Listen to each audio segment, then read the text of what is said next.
Hello everyone, my name is Pixlriffs and welcome back to the Minecraft Survival Guide. I hope you're all having a good day. We're back here at our little hole in the wall, and today we are going to start taking a look at some of the precious resources that can be found in the world of Minecraft. And this is where our tools, our armor, and potentially all of the other stuff that we can do is going to take a big leap forward, because today we're going to start getting hold of some iron, maybe a little bit of the copper that we found lying around here, and we're going to potentially take some first steps into caves. But I wanted to discuss where to get iron first and foremost, because iron is a very valuable thing. We used it to create the shears that we're now using to gather wool from sheep.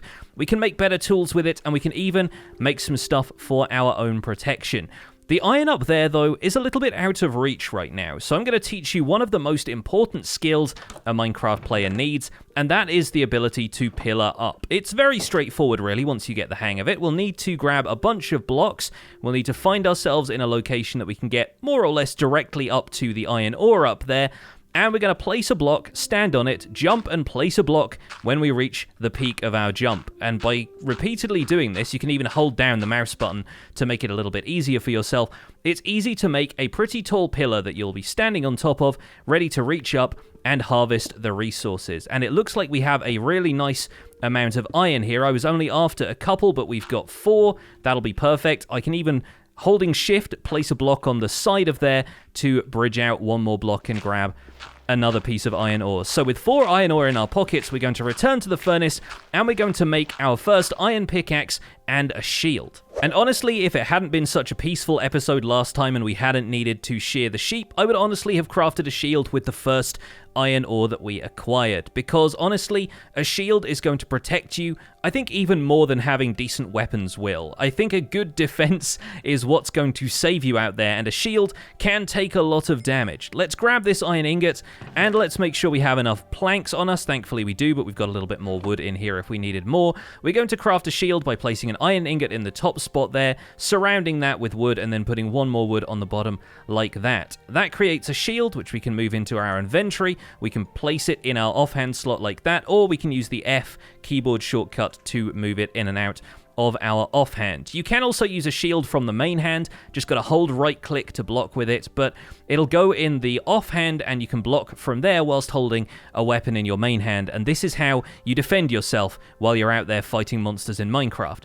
The remaining 3 iron have finished smelting as well, and so we're going to turn that into one of our first iron tools, the iron pickaxe. This is going to be a huge step up from stone for a couple of reasons. First of all, it has a lot more durability. It has about twice as much durability as a stone pickaxe does, and secondly, the iron pickaxe can mine almost all of the materials in the game that require a pickaxe to mine. So it'll obviously be able to mine stone, it can mine the ores that we've already acquired, but it can mine more precious ores like gold, redstone, and of course diamonds. So we're going to need to take this iron pickaxe with us if we want to go caving, and honestly, being a little bit faster than a stone pickaxe, we're going to be able to use it to acquire some of the other resources from around here, starting with this copper ore that's been waiting for us to collect it from this little cave here, and I think we'll probably grab the copper ore that's in the overhang there. We might even pillar up, as we were doing before, and grab some of that coal so that we can start to smelt it. Now, once I break this copper ore, the water is going to overflow a little bit here, so we'll find something temporary to put there in the meantime, maybe fill this up with some dirt. And the little staircase that we've got up to the sheep now can stay there for the moment. We'll probably end up reformatting this area later, but for now the infrastructure is fine the way it is, and we can even harvest a little bit more of the wheat, continue to replant here, and now we have enough wheat, we can even make some bread out of it. And if you're planning on going on a bit of a caving trip, which I'm planning on doing later in this episode, one thing I will heartily recommend is that you bring enough food with you. So 3 wheat in a crafting table, just placed in a line like that, will make you some bread. We've got 2 loaves of bread there. We can put the remaining wheat in there, and if we wanted to, we could smelt up some of the copper. Now, copper isn't like iron in that it doesn't end up creating tools. There are a couple of things we can make with copper, most of which are decorative blocks. We're going to leave the copper in this chest for now, but if we stumble upon any other resources that we can combine with the copper for some interesting crafting recipes, then we might end up smelting it. For now, though, we don't need to worry about it too much, and we don't have a huge amount of coal to work with, so I think it's probably best that we leave it there for now, and we come back with a whole lot more of it. Stepping out of our front door the next day, it is caving day, and I've put a few of the resources away. I've still got some wood and some coal so we can make some more torches. I brought a crafting table with me. I've got a lot of different types of food, and you might want to shrink that down so you're just using one type of food when you go caving, but I do really recommend making sure you've got enough food just in case you get stranded somewhere and you need to heal up. I'm bringing the stone pickaxe with me because we only have one iron pickaxe right now, and it might be worth preserving that until we find some materials that we really need an iron pickaxe to mine.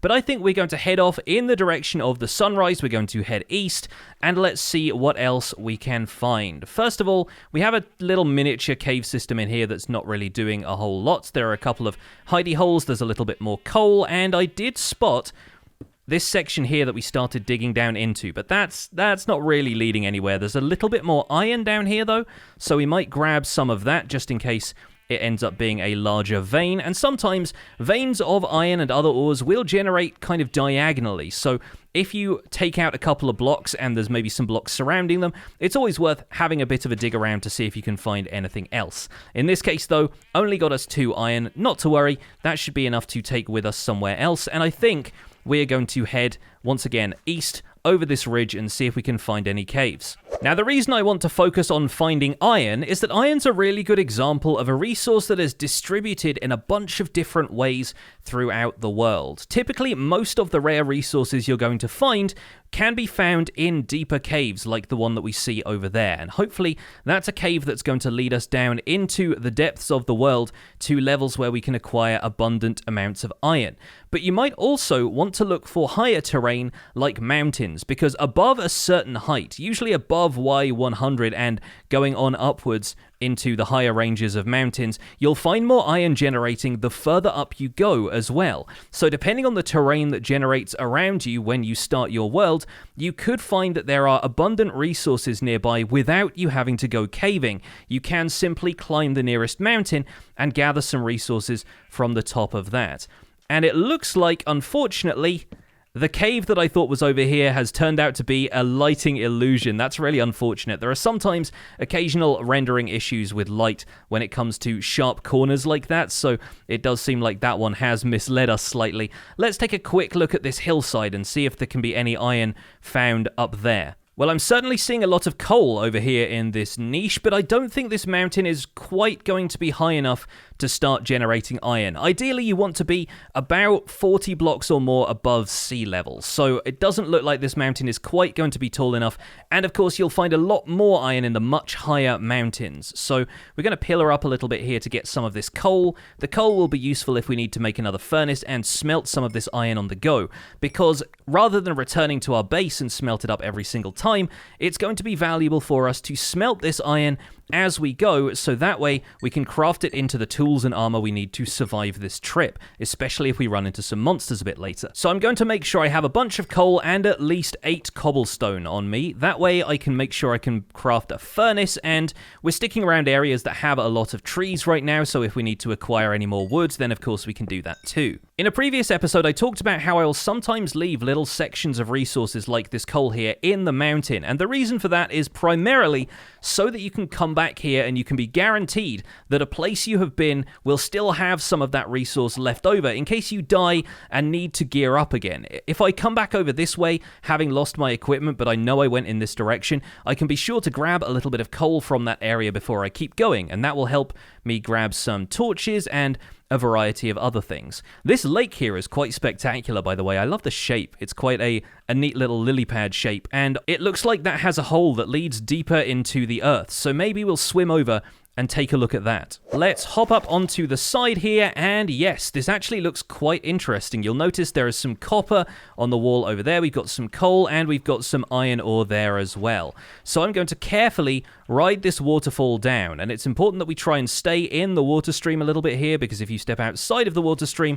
you can end up falling. If you fall into water, though, you're actually pretty safe. You can fall into a single block of water and still survive a fall without taking any damage. So that's an important thing to know when it comes to exploring cave formations like this.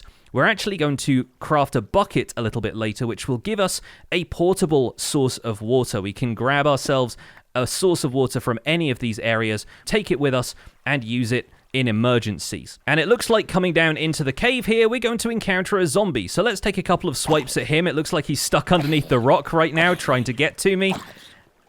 And a couple of hits will take him down. A stone sword, though, is still a little bit weak, and it looks like there are some other zombies lurking in the shadows down here. So once again, as I go, I'm going to light up my way with torches. And if we get a chance to, there are a couple of tricks that I can use to make sure I know which way I'm traveling when we go caving. And it looks like we've let through some water from above, so I'm going to block that off really fast, just so we have an idea of which direction we're traveling. Now, this baby zombie is a little bit faster than an adult zombie. It will take just as much damage to kill it,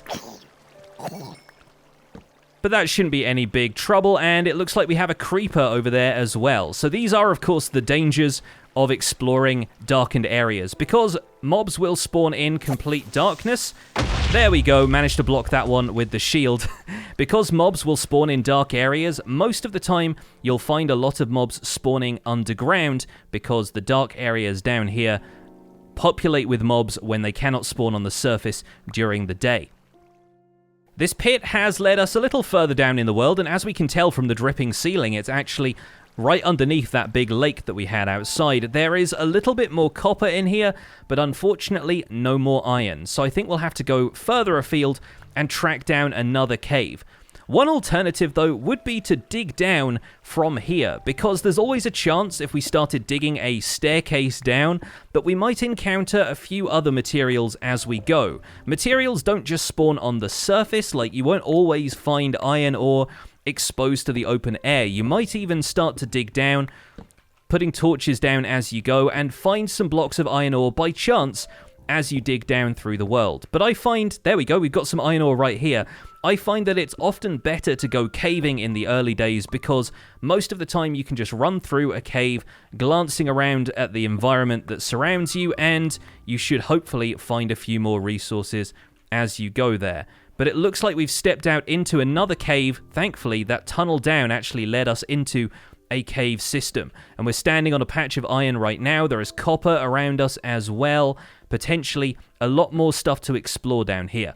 Here is where we can get into some early caving strategy and cave navigation. What we want to do as we explore is make sure we place the torches on the left-hand wall, or you can use the right-hand wall if you want to, but stick to one wall or the other if you can.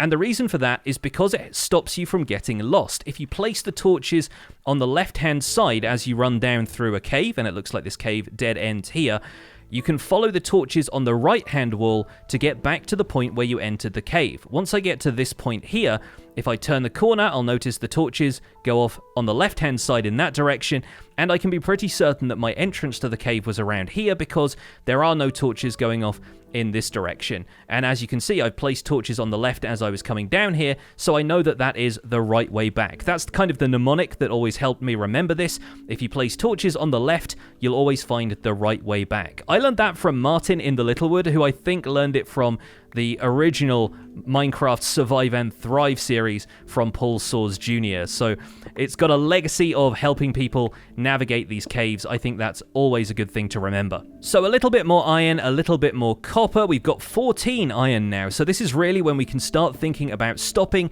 smelting some of this stuff up, and using it for crafting tools and armor. Before I do that, I am going to take a quick look around the rest of this cave, light up a couple of areas as we go, and make sure that nothing is going to sneak up on me while I'm working at the furnace. Because as a couple of people have pointed out in the comments of previous episodes, it's useful to know that while you have your inventory open, or you're looking at a crafting table or the interface for a furnace, you can't move around, and yet the world around you is not paused. It's not like hitting escape to pause the game. You'll notice all of the sound cuts off, the subtitles disappear. That is the game paused. If you're in a crafting table, everything is still happening around us. The torches are still burning, and mobs can still sneak up on you unawares. So it is good to remember that while you're crafting stuff or while you're putting things in a furnace, you are a little bit vulnerable. So lighting up your surroundings is a good way of making sure that you don't get snuck up on by mobs. We're going to place a little bit of coal in here. We'll need more than one piece of coal to smelt all of that, and we're going to be adding more to it by mining out the rest of the iron from these walls. That's the last of my stone pickaxe broken. and I think we'll probably switch to the iron pickaxe now because it seems like we have a pretty nice amount of iron in the surrounding walls that we can use to craft another iron pickaxe and some more iron gear if we want it. Perfect, we got another 10 raw iron that we can place in the furnace to make some more iron ingots, and I think we'll start making some iron armor at this point. It's usually a good idea to get iron nice and early so that you can armor up as soon as possible, and with 4 iron ingots, we should be able to make a pair of iron boots just by placing them either side of the crafting interface, like so. We'll get the advancement suit up for that one, and if we hold the boots in our hand and right-click, we'll actually equip them straight from the hotbar. We can also do that by just placing them in the item slots of your inventory here, but it's kind of nice to be able to quickly equip them as you go. While the rest of those are smelting, we're going to use our time wisely and check around the rest of this cave. We'll gather up a little bit more of the copper, and pretty soon we'll start to find that copper is overwhelming our inventory a little bit, because each iron ore block will only drop 1 raw iron. Each copper ore block will actually drop a lot more. I think they sometimes even drop as much as 5 raw copper when you mine them with a basic pickaxe. So I'm probably just going to condense all of the raw copper down into these blocks of raw copper. That way it's not going to take up too much space in my inventory once we start to have more than a stack of raw copper. So 9 pieces of raw copper can be condensed down into a single block. We can always break it up again afterwards, and you can even do the same with the raw iron pieces that you pick up if you're starting to find yourself filling up on iron that you're not going to use for other things. Now we have enough to craft an iron chest plate, and I will usually prioritize a chest plate because of all the pieces of armor, it's the one that provides you with the most protection. It gives you +6 armor with an iron chest plate. With 5 more iron ingots, we can craft ourselves a helmet. We'll equip that as well, and now we are looking pretty well equipped. We've got about half our armor bar above the health bar there filled up with armor, and we should have enough to make some leggings as well as save a bit of iron for some tools. We'll grab the copper from this patch of granite here and look a little further down the cave. It does seem like we have a bit more iron ore here, and this is opening out into a slightly larger vein. That's perfect. We'll grab all of this, we'll smelt that up as well, and then we should have enough to replace all of our stone tools with iron. With 7 ingots freshly smelted from the furnace, we'll craft a set of iron leggings, and that is a full set of iron armor all done. Now, if you wanted to, and if you found a decent herd of cows on the surface, you could craft armor out of leather as well, and we will probably be making some leather boots later on because those will be useful for traversing snowy areas a bit later. But for now, I think it's probably best to make iron armor some of the first armor that you acquire. Iron is fairly straightforward to get hold of once you find a decent cave or a tall enough mountain.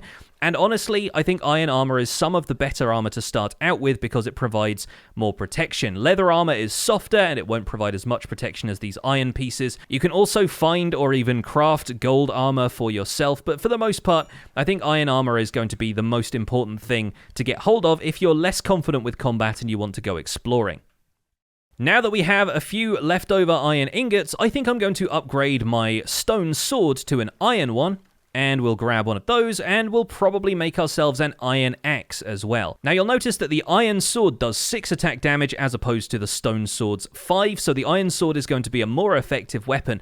On the other hand, the stone axe and the iron axe have exactly the same attack damage. The iron axe is just ever so slightly faster. So while the iron axe is still a fairly effective weapon, it's not any more damage than the stone axe. What you really gain with an iron axe is a little bit of extra durability. So it's kind of nice to know that the iron axe is a good alternative, and we might wear out the rest of this stone axe a little bit later, just chopping down some trees or something like that. As we go, you'll also have noticed we've encountered a few other types of stone, and these are the decorative stone types: diorite, andesite, and granite. You can see them in the caves around us, and typically they are just there for decoration. You can't craft any kind of tools. You can't make, for example, an andesite sword, or it doesn't even turn into a stone sword if you use them in a crafting interface. They're mostly just there to make things like slabs. You can make polished versions of each of those blocks, and they're more for building and decoration than they are for practical things like making tools. The rest of our iron ingots are done, and I'm not going to make an iron shovel for now, since anything that can be acquired with a shovel we can get with a stone shovel.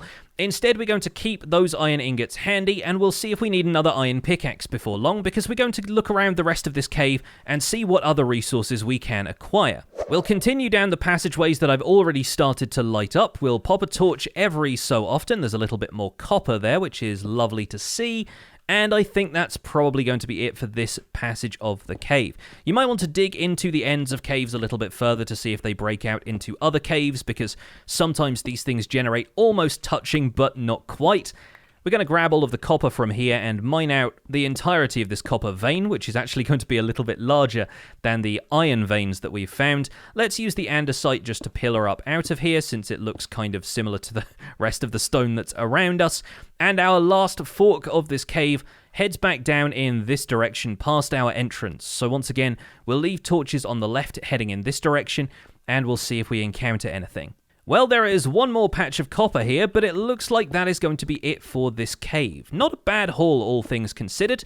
We got enough iron that we could get hold of some early iron armor and some iron tools, and we got a decent amount of copper, which, as you can see, is now taking up more space in my inventory than it needs to, so I'll condense all of that down into raw copper blocks, and that way it only takes up 2 inventory spaces instead of 3. You see, we are using our space a little bit more efficiently because my inventory has started to fill up with all kinds of stuff. Oh, and coming back up the cave, I didn't even notice that there was some iron ore right here in the ceiling, so we're going to grab that as well. If we smelt that back at our smelting station in the cave, that will take our total amount of iron ingots up to 9, and we can even craft that into a block of iron if we want to. There we go, we have 9 iron ingots, which I can craft into a block of iron. We're going to take that and we're going to bring it back to our base. That can be our trophy for today's episode. And honestly, I'm quite glad that we found a relatively small cave system to start off with, because some of the caves in the new terrain generation for Minecraft 1.18 are absolutely massive, and I didn't want us to get overwhelmed too quickly. So if you're exploring this world yourself, if you're a Java Edition player, you can use the world seed that I've left in the video description. You should be able to find this cave and find the same stuff if you dig down in the right place. I'm going to leave some of the copper and coal that are around here for now. We'll get those a little bit later. To get back up here, we're going to ride the water stream, and we're going to craft a bucket so that once we reach the top of that lake, we will be able to grab a little bit of the water. To ride the water stream up, all we'll need to do is jump into the water stream and then keep holding the jump button so that we can float up to the top here, and then just make sure you're moving forward so that you step into the water. After that, you can hop up on land, and we're going to grab some water from this lake. And you could see there that the water source is actually reformed in front of us. So back at the house, we're going to talk a little bit about water mechanics and how we can use those to our advantage. It's also worth noting that we're stepping away from our base a little bit, and as you explore in Minecraft, you will kind of get used to your surroundings. You'll start to navigate instinctively by the landmarks in the terrain. For example, this massive river here, this sort of has established kind of a lake system around here. This is something that's really helping me get a fix on where I am. So I know that once I swim back across here, I'll be close enough to my base that I'll be able to spot the sheep farm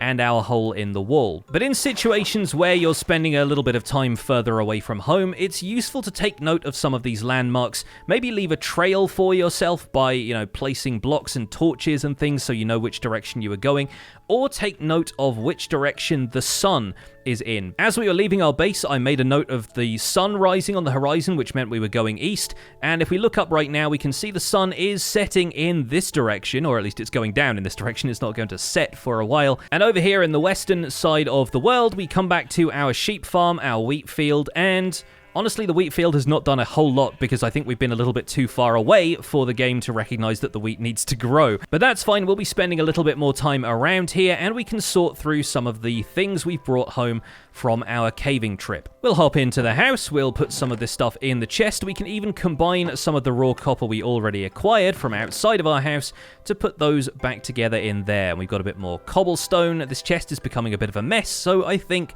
we'll probably need to start a storage system of sorts before long.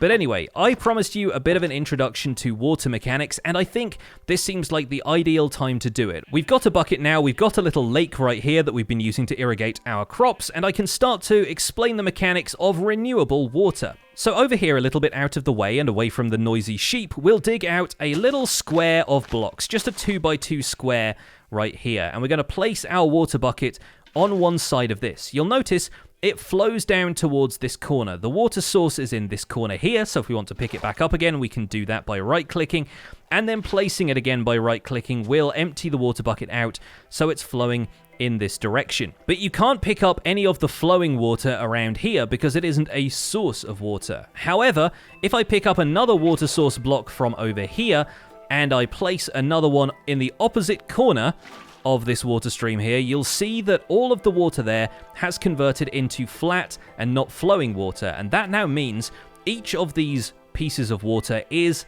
a water source. I can pick up water from any corner and it immediately reforms into the same shape. I can place the water back down in the same space, pick it up from literally anywhere in the square, and it will reform into a set of water sources again. This is because two water sources at the same height but on different sides of a block will produce a water source on the middle block. So each of these two water sources in either corner produces a water source here. If you take away this water source though, this one there is going to flow down into this side because there isn't a water source on the adjacent corner. But if I break this out and place another one there, it's going to fill back up again, you see? So as long as there are water sources on two sides of a square, that square is going to be filled in with some more water. This is really useful to know because it can help us to flatten out and organize floating areas of water like this with no effect on where that water is flowing. But most importantly, if you have access to at least 2 buckets worth of water, you can create a renewable source of water pretty much anywhere. I can grab one more bucket of water from our reservoir up here, we'll place it down here in front of the house, and now we have an infinite water source here as well, and I can start moving the water here into different patches. I can basically multiply this water, and that now becomes a source of water that I can take anywhere else in the world. So even if there isn't a source of water nearby, you can create as much water as you want. So if we hadn't encountered this lake here and we didn't have a convenient place to hydrate all of our crops, we could grow a farm down by the river or down by the ocean, but we could also craft an iron bucket, bring the water with us, place it down anywhere in the world, and as long as we had 2 buckets of water, we would end up with an infinite water source that we could propagate as many times as we wanted to. In this case though, I kind of like the water flowing down here naturally, so I'm going to remove all of these water sources one at a time to clear the water out from this area, and it'll just flow down from the reservoir like it has before. So with our water bucket in our hotbar, our iron tools in hand, the iron armor on, and a little bit more iron left over, I think that's where we're going to call it for this episode of the Minecraft Survival Guide. I do hope you've enjoyed this episode. If you did, please don't forget to leave a like on it for me. Subscribe if you want to see more, and I'll see you guys soon. Take care. Bye for now.